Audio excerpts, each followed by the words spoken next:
Hey man, rap in 2024 has been crazy so far, dog. And let's make it even crazier, man. You see what's going on. Rap's craziest conspiracy theories. Let's get into it, man. From Twitter users claiming that Eminem is an industry plant, to the rumor that Drake had XXXTentacion eliminated, these are some of rap's craziest conspiracies. First, let's start with hip-hop's dark connection to the Illuminati. There's no artist in this industry that's doing major numbers with these platforms that haven't sold their soul. In 1971, the Illuminati's book trilogy. Hey man, that's the oldest one in the book, dog. The Illuminati conspiracy theory, bro. That's the OG. Shoot, I remember shit Illuminati since I was born, man. Now it's kind of converted over to the Matrix, but hey, it's still the same idea. You feel me?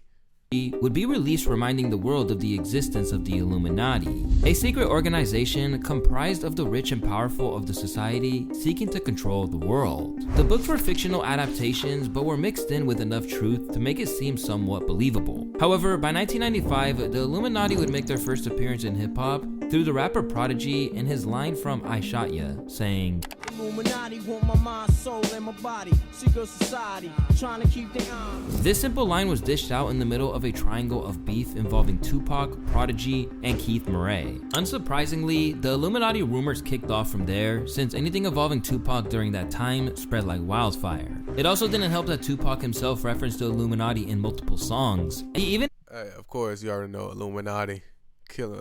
What's kill Illuminati out through my body. Blow like a 12 gauge shotty.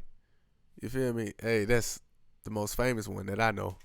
explained how he first heard about them in prison and was against what they stood for. That's why I put the K to it. Cause I wanted the niggas is telling me about this Illuminati shit while I'm in jail, right? Like the dollars, right. That's another way to keep yourself esteem low. That's another way to keep you unconfident. Right. And I'm putting the K because I'm killing that Illuminati shit. Since that time, the Illuminati theory has only gotten stronger in hip-hop. From Jay-Z's Rock Nation hand sign depicting the triangle from the Eye of Providence, to Drake's OVO imprint depicting an owl, which was the preferred animal for the founders of the Illuminati. Everything down to Lil Wayne's tattoos and Kanye West's music video for Power have all been criticized by theorists for having satanic symbolism. But if you ask Kanye, it's all just a distraction from the real people who secretly run the world. Where do I start? People ask me shit about Illuminati. First off, fuck that mean. When they think a nigga is stupid rich, people just start coming up with stupid shit. When asked about his ties to the Illuminati in 2015, Kanye West said, if there was actually an Illuminati, it would be more like the energy companies, not celebrities that gave their life to music and who are pinpointed as decoys for people who really run the world. I'm tired of people pinpointing musicians as the Illuminati. However, some... Hey man, he do got a point, but if you are one of those people, you already made your mind up, but you'll figure out any way to actually confirm your bias, and it's actually called confirmation bias. So bro, if your mind is made up on that, you gotta let people believe that shit. It is what it is, man. Is to do quite the opposite, leaning into all the conspiracy theories and even claiming that they are part of the group. This Illuminati flight school, you already heard me. He is in Illuminati, I'm in the Illuminati. Yeah, they said, did I sell my soul? Should I just tell them the truth? It's time for me to just keep it 100 with y'all. Yes, they got me in this shit. I don't know. I can't get out of it. I'm getting too much money. I don't want to get out of it. To this day, people aren't really sure whether the Illuminati actually exists or not. Still, most people seem to agree that there is some form of secret organization that influences the industry in some capacity. But where the conspiracy falls short is the idea that every single successful person is a part of said organization. This especially holds true after the release of Cat Williams' controversial interview earlier in 2024. So there was a crossroads where we were both invited to an Illuminati thing, and it had to be one or the other of us, and decisions had to be made. So it was both of us, we were equal. One of us had to cut off all their hair and couldn't do the sideburn thing no more with the points. And the next person, they said, was going to get $200 million because they were gonna pay him $10 million a movie to do 20 movies. Yeah, it's disrespectful because people act like they don't believe. Because I do believe in a lot of it, of course. But at the same time, it's like what I've heard it being called is like this kill the cheerleader type of trope. It's like where people are forever underdogs. You feel me? And it's like, if you have been in a position of being an underdog and you eventually became a champion, you understand what I mean. Or if you are someone who had a glow up after high school and maybe you were unattractive, then you became attractive, and people have started seeing you differently and treated you differently. Meanwhile, only thing about you that has changed is you maybe have lost weight, right? Maybe, you feel me, you got some more money. You knew exactly what it took. Meanwhile, you have stayed the exact same. Everyone else around you has changed, and now they think that maybe you have sold your soul. You have done this miracle. There's no way, you feel me? But you understand exactly what's going on.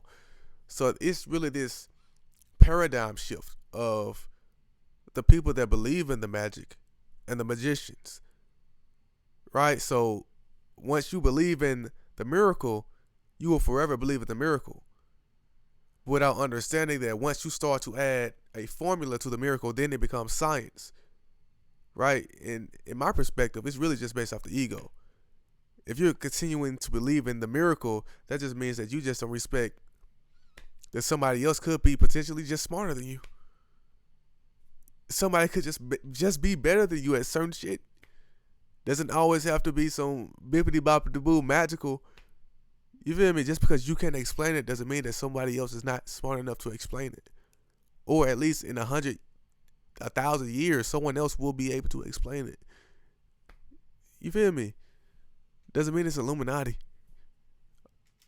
God and hard work. And only Like, it dog. only seemed like black people do that to each other. It's like, how can you discredit these people for working all their motherfucking life, and now since they doing so well, they gotta be down with the devil? However, there's only one. You feel me? It's not even about being magical or mystical. It could just be nepotism, my nigga. The same thing we talk about LeBron and Bronny, or Deion Sanders and his kids. It's just nepotism. It's not no mystical, bibbity boppity boo. It doesn't have to be that deep. And if anything, it kind of gets away from the actual cause and the root of what's actually going on and the actual power structure, because it has you focus on literally the word conspiracy theories was started by, I think, the CIA or FBI to get you distracted by the actual shit that's going on. So they have you focus on the devil and the Illuminati and drinking blood. It's like, bro, no, let's focus on the actual senators, the actual presidents, the actual people that are running the actual world. They have names. You feel me? It's like what they say, if you want to hide something, put it in the book. If you're a martial artist, you understand there's no secret ingredient. You actually have to get up and train. You actually have to get up and run cardio. You actually have to punch 1,000 times a day. 1,000 times, like Bruce Lee said. It's like, bro, you actually got to get up and do it. Bro, nah. In hip-hop that we can truly label as the devil. He's said to have crushed anyone who got in his way, and is currently in prison serving out a 28-year sentence. You see,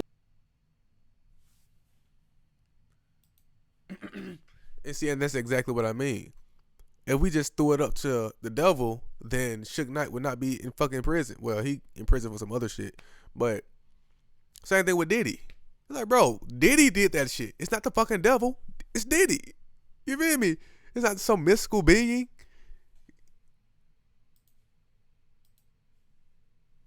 You feel me? It's like, nah, we see the tapes. Year sentence. You see, most people believe that the rap godfather Eazy-E died of HIV. And while this is pretty believable, being that he was known to live a promiscuous lifestyle, fathering 7 children with 6 different women, some people like hip-hop legend Frost strongly believe that there was way more to his passing than people let on. No girl has ever came forward saying that they got the AIDS virus from Eazy or taint thing. I'm gonna tell you what happened with Eazy getting AIDS, and I believe this to this day, and I don't care if you guys got it on film, you could tell the world. They gave him tainted needles with acupuncture needles that tainted him and gave it to him because he got hurt in Honda Valley on quad runners, and he was riding quads, and what happened was that someone, I won't say the name, but people know the name. I don't want to say that name because it's a devil's name, but you know, another person in rap, if you know your history of rap, calls him a devil. So if you know your history in rap or West Coast rap, you'll know who I'm saying. What's weird about Eazy-E's death is just how quickly he succumbed to the illness. From a diagnosis in February to a death certificate in March, it didn't make sense for him to pass on that quickly, especially because he was said to be perfectly fine and normal in the months leading up to the diagnosis. Another interesting thing to note is that his wife and kid born a year prior didn't get the disease. How else could somebody die that fast of AIDS? Have you even heard of somebody dying in 2 weeks of AIDS, bro? That's crazy. That's crazy as hell. Come on, man. This is unheard of, bro. It was like, I'm in the hospital. I contracted the AIDS virus. 2 weeks later, March 26th or whatever, I fall out and I die. To give some context as to why this theory holds some water, it's important to note that the late 80s to early 90s were a time where the entire hip-hop scene was being run by the NWA crew, who were signed through Eazy-E and his Ruthless Records label. However, things went sour between his crew when Dr. Dre figured out they were getting exploited by Eazy-E and his manager Jerry Heller. Dr. Dre tried to leave the predatory deal, but was denied exit by Eazy-E, and that's when Dr. Dre brought in Suge Knight, a retired football player with a lot of street ties, who was just dipping his feet into the music industry. He was brought in to handle the situation and get Dre out of the contract with Ruthless Records so he could sign with Death Row. But this would mark the beginning of Suge Knight's notorious run in the music industry. It was said that he allegedly threatened Eazy-E and his manager with baseball bats, and when he didn't give in, Suge Knight pulled a piece of paper with his mom's address on it, forcing him to release Dr. Dre. After this, it was said that Eazy-E was planning to get rid of Suge Knight, but was convinced not to by his manager since they were still making a ton of money off selling records, and it wouldn't be worth it if he ended up in jail. But sadly, it seemed like the devil got him first, after recording Real Motherfucking G's, which was a diss track on Dr. Dre. Fast forward all these years later, and now there's a long-running conspiracy theory that Suge Knight was actually the one who killed Eazy-E by injecting the NWA legend with AIDS. And this theory would only intensify into... Yeah, I remember he had some type of interview where he said something similar to, like, yeah, I'm pretty sure they probably gonna mention this, so I'm gonna go ahead and let it play. 2003, when Suge Knight made an appearance on Jimmy Kimmel Live following his release from jail. During the interview, he shockingly revealed that his preferred method of eliminating someone was by injecting them with AIDS, rather than shooting them, and even referred to it as the Eazy-E thing. It's a new thing, right? Yeah. See, if somebody gonna do something about it, see, technology is so high, right? Right. So if you shoot somebody, you go to jail forever. So the kids, you don't want to go to jail forever, right? So they got this new thing out there. People sell them all the time. They got this stuff they call... They get blood from somebody with AIDS, and then they shoot you with it. Oh, so that seems bad. That's a slow death. Yeah. The Eazy-E thing, you know what I mean? Yeah. Oh, no. Okay. However, one of the group's main members, Ice Cube, broke his silence on this rumor in May of 2023 on the Impulsive podcast, where he said, How would he do that? Through an intravenous needle. And Eazy would never tell anybody that. No, maybe Eazy didn't even know. Because you just poke somebody, like, and they don't even know. Maybe they were at a club or some shit, you know? Nah, I think if somebody poke you with one of them goddamn needles, you know. You know. Stupid ass. You know. I mean, just... I don't know, man. Like, he right. It's like, especially with the technology back then, I have no idea what's going on. But like I said, with the confirmation bias, if you believed it, you can absolutely come up with an excuse. You feel me? People probably already in the comments saying, but technically, this could happen and this could happen. So it's like, bro, that's the reason why it's conspiracy theories, dog. God.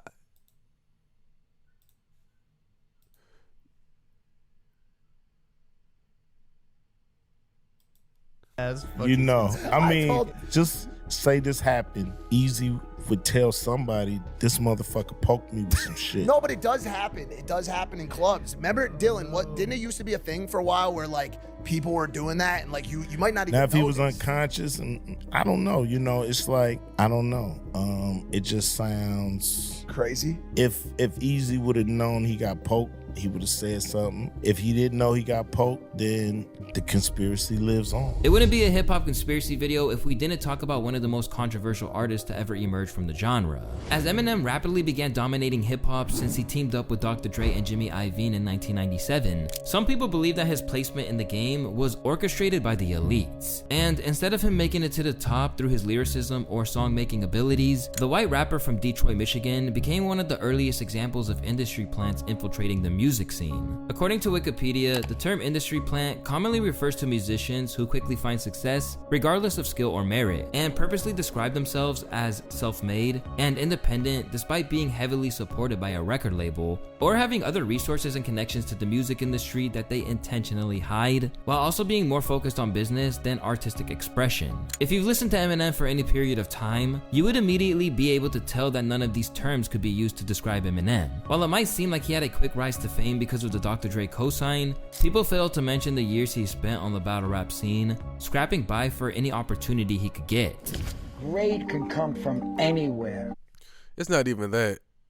Just understanding the business and marketing, branding.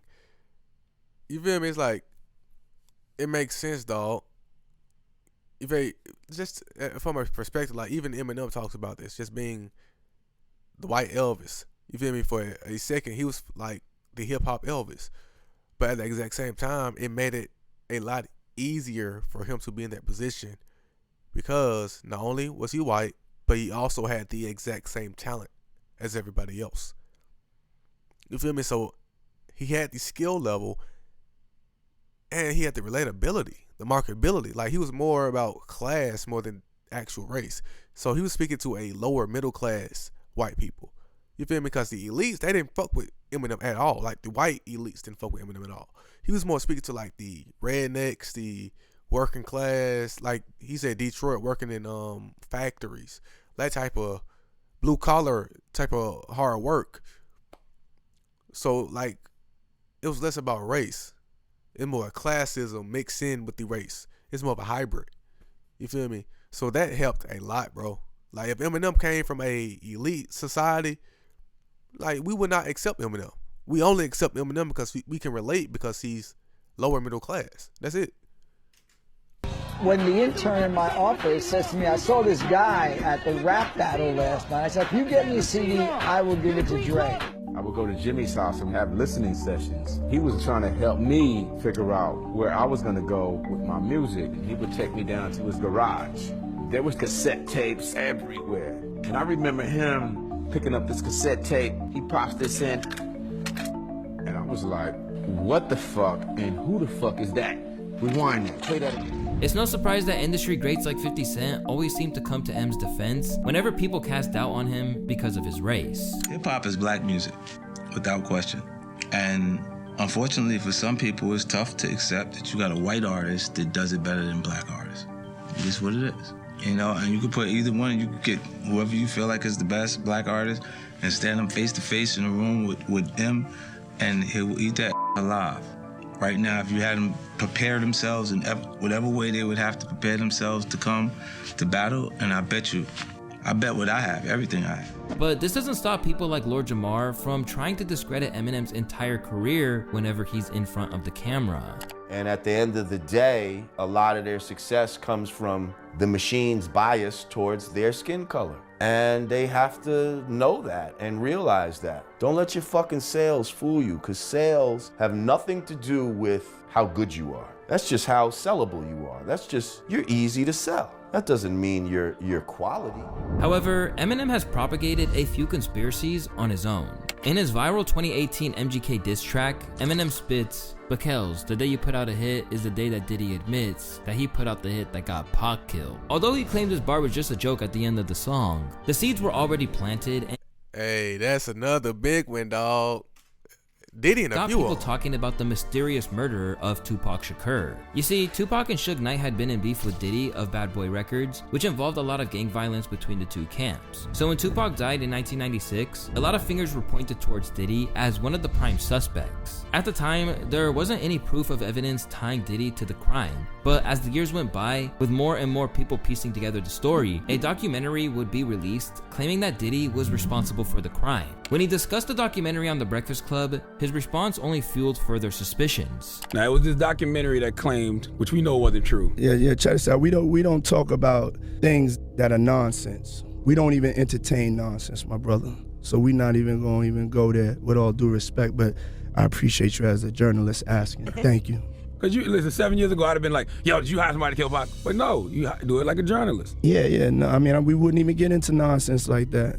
You know what I'm saying? It's not.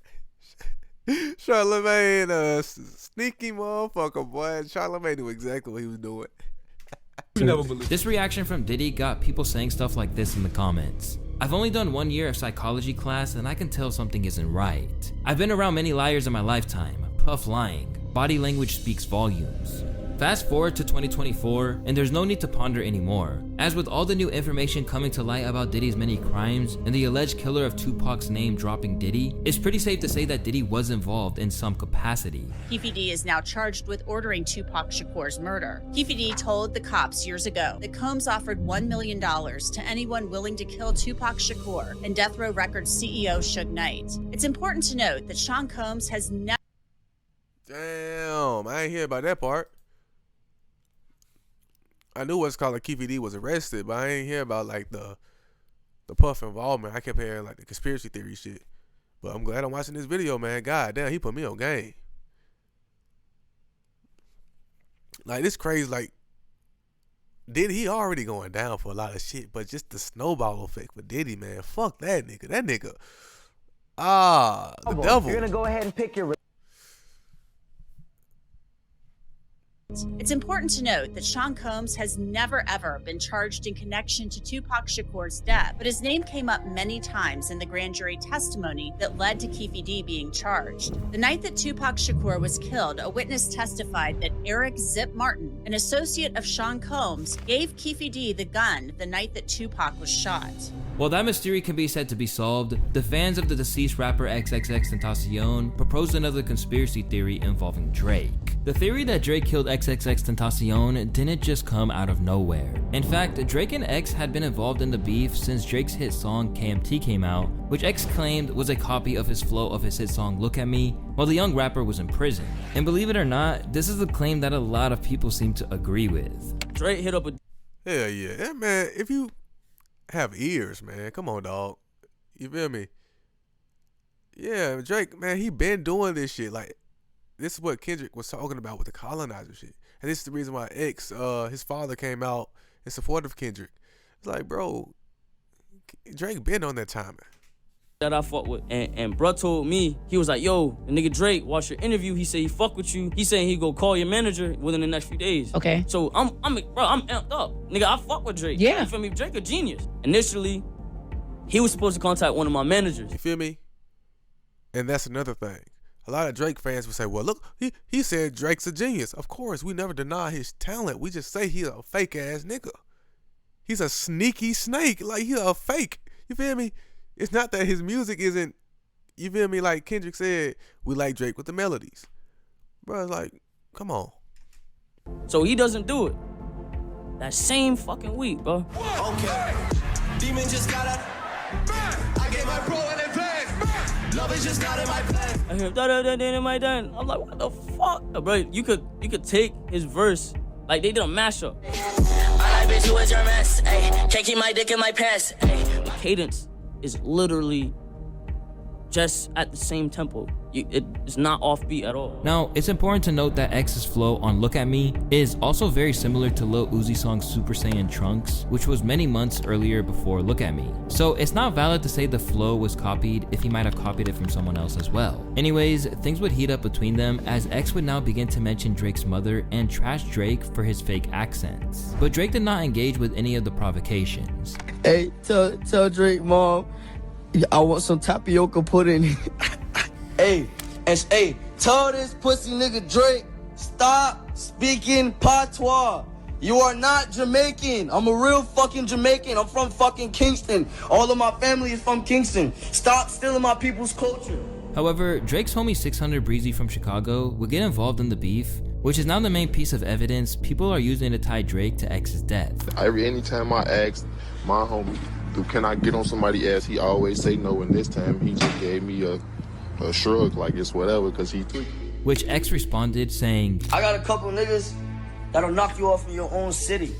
In your own fucking city. However, when XXXTentacion was killed in a botched robbery, the Drake feature on Travis Scott's Sicko Mode was released. XXXTentacion's friend Tankhead started to spread this conspiracy that Drake was responsible for XXXTentacion's death and was mocking him in the music video. Tankhead pointed to a scene in the video where a figure resembling XXXTentacion gets crushed by a meteor. However, academics later debunked this theory. Drake did not fucking direct it. Drake is not giving creative instructions when it comes to video. Travis Scott takes very much pride in crafting his videos and working with his team to come up with a visual experience. Drake is not coming on set like, yo, let's get a scene and a lookalike for X that I could throw another shot at this guy who died. But the conspiracies only got stronger during that time, as people would begin to look through Drake's music and begin insinuating that Drake was making references after having X killed. He has lines like this from his song Upset where he says, I go out on tour and I say I'm drinking less, end up getting loose and getting pictures from my XXXX, SMS, XXX. That's the only time I ever shoot below the neck, which can easily be interpreted as taking pictures of girls as biddies, or XXXTentacion, who got shot in the neck. More recently, he alluded to the shooting of X again on his album Her Loss, which was described perfectly by my good friend Mario Perez. This is probably one of the most controversial disses on Her Loss. Maybe I should do a 20, maybe I should break that 20, do a 10, maybe I should break that 10, do a 5, then if it gets live, do a 4. That's crazy, though. But I don't think Drake did that shit for real. I think he was just bragging about it. You feel me? I think even during the Kendrick beef, it was brought up. Drake, he really didn't do it. He was just using it to try to get fake street cred, trying to make himself seem tough and shit. But that's lame, though. That's lame, Drake. Either way, that's the reason why he got brought up in the goddamn lawsuit. Was trying to play tough. Lame ass nigga. 10, do a 5, then if it gets. Now, this could be directed at anybody, but when you break down the lyrics, maybe I should break that 20, you get 2 10s. Do a 5, if it gets live, do another 5, you now have 3 10s. 3 10s is 3 X's in Roman numerals. And we all know who dissed Drake and his mom on live, XXXTentacion. What made it even worse was the fact that before X died, he put out an Instagram story saying, if anyone tries to kill me, it was Champagne Poppy, aka Drake. I'm snitching right now. To this day, a significant number of people believe Drake has something to do with the murder, especially since he was named in the court documents for X's case last year. But that's not the only conspiracy theory Drake seems to be a part of. After getting cooked on Pusha T's earth-shattering diss track, Story of Adidon, it was rumored that Drake had laid down a vicious response for both Pusha and Kanye, who had gotten himself involved in the beef. However, Jay Prince, label boss of Drake's label boss, said that he had to step in to stop it since it went too far. You know, my reasons for pulling the plug and having that conversation with him to pull the plug was simply because it crossed the line of music, you know what I mean? Man, fuck Jay Prince, man. That's the reason why Cam and Mace just went off on Jay Prince. Man, fuck this mall looking ass nigga. Man, lame ass. That's a song, I'm sure everybody heard it by now, that's disrespecting Drake mama, his daddy, you know, his friend, that sick 40. That crosses the line of music. You know, not only that, from a business perspective, for Drake to have to go somewhere out of his character to do what I know what he was about to do to Kanye, and both of them would have been damaging. You know what I mean? And I spoke with Kanye. Right. So Kanye, you know, he explained to me, man, I'm a family man and I don't want this either, you know, and me and Kanye got a history. But as we know, in 2024, things are not looking good for Drake in the diss battle side of things, despite him stooping to the opponent's level. However, on a lighter note, we have a conspiracy that Gucci Mane got cloned after being released from prison, which he seemed to buy into. You hear me that Gucci is a clown? I wouldn't even support or deny those accusations. But if you want to hear about... You feel me? That's exactly what I'm talking about. It's like, bro, y'all can't let the man lose weight and shit.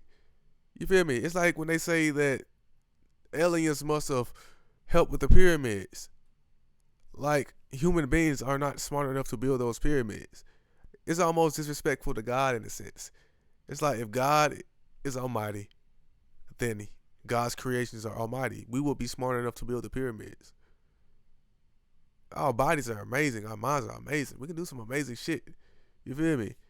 But hey, comment down below what y'all think. See you on the next one.